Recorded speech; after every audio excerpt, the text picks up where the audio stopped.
Quando uma organização não governamental ou organização da sociedade civil deixa de cumprir o seu propósito e lutar por causas sociais, possivelmente é porque ela está sendo deturpada e, com isso, ela pode estar sendo sujeita a uma manipulação perversa.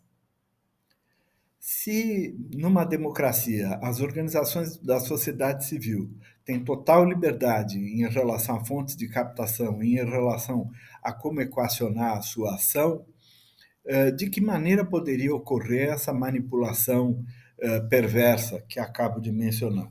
Vou dar alguns exemplos de campanha de difamação notórios. O primeiro deles, em São Paulo, no final dos anos 80, a Escola Base era uma escola de educação infantil que sofreu uma campanha promovida pela imprensa marrom de que usava os estudantes com o propósito da pedofilia.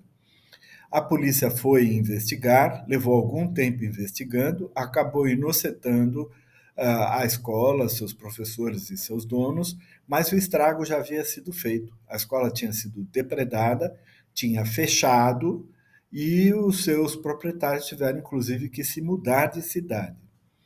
Outro exemplo parecido ocorre em 2023 com o padre Júlio Lancelotti, da Igreja Católica, um padre que notoriamente atua com população de rua e também sofreu uma campanha de difamação envolvendo pedofilia. Obviamente, era tão disparatada a acusação que logo ela morreu, mas o estrago para a reputação havia sido feito. Outro exemplo, em 2022, a BBC Brasil fez uma notícia de que a Meta, dona de várias redes sociais, havia derrubado perfis falsos de ONGs ambientalistas, perfis esses que eram usados para criticar as organizações da sociedade civil e para defender a atuação militar combatendo o desmatamento do Brasil. Nada disso era verdadeiro.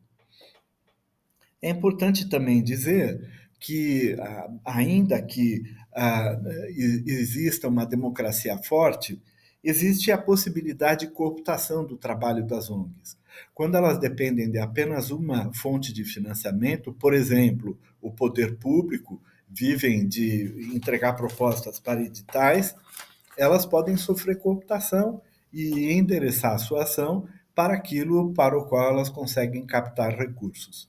Mas nós vivemos um momento que a democracia está sendo corroída em todo o mundo. Estamos em crise da democracia representativa. E aí a situação fica ainda pior. Vou dar outro exemplo do governo da Hungria com Viktor Orbán, cuja primeira iniciativa foi a de criar regulamentações para o terceiro setor que isolavam as OSCs que recebiam financiamento estrangeiro. Segunda medida, fez campanhas midiáticas para vilanizar tanto ONGs quanto as causas sociais. Depois ele fez uma realocação das operações de assistência social para tirá-las das organizações da sociedade civil e endereçá-las à igreja ou ao governo. Por fim, ainda fez projetos de lei que permitiriam multar e até mesmo dissolver organizações da sociedade civil. O resultado disso é um misto de coerção com cooptação. Qual é o efeito disso tudo sobre dirigentes das organizações da sociedade civil? O primeiro efeito é a conformidade. Elas passam a atuar de tal maneira a não correr nenhum risco reputacional. Segundo, uma autocensura, um medo institucional e que é acompanhado quase sempre por uma perda de financiadores, uma perda de voluntários e passa então a tomar decisões puramente voltadas para a sua sobrevivência. Quais são os antídotos para tudo isso? Quero separar antídotos de curto prazo e de médio prazo. No curto prazo, a questão-chave é o risco reputacional. É preciso que a ONG desenvolva resiliência reputacional. ou seja, a capacidade de dar pronta resposta para enfrentar crises de reputação. Também precisa ter assessoramento jurídico preparado para esta mesma coisa. Segunda questão relevante é ter transparência total, proativamente, porque isso diminui o risco dela ser contaminada com problemas dos seus parceiros ou dos seus financiadores e etc. E também precisa diversificar fontes de captação para não estar sujeita àquela cooptação. No médio prazo, o que é muito importante é desenvolver coalizões, sejam nacionais ou internacionais, de apoio mútuo, inclusive para exercer compliance. Também é importante fazer checagem de fatos, né?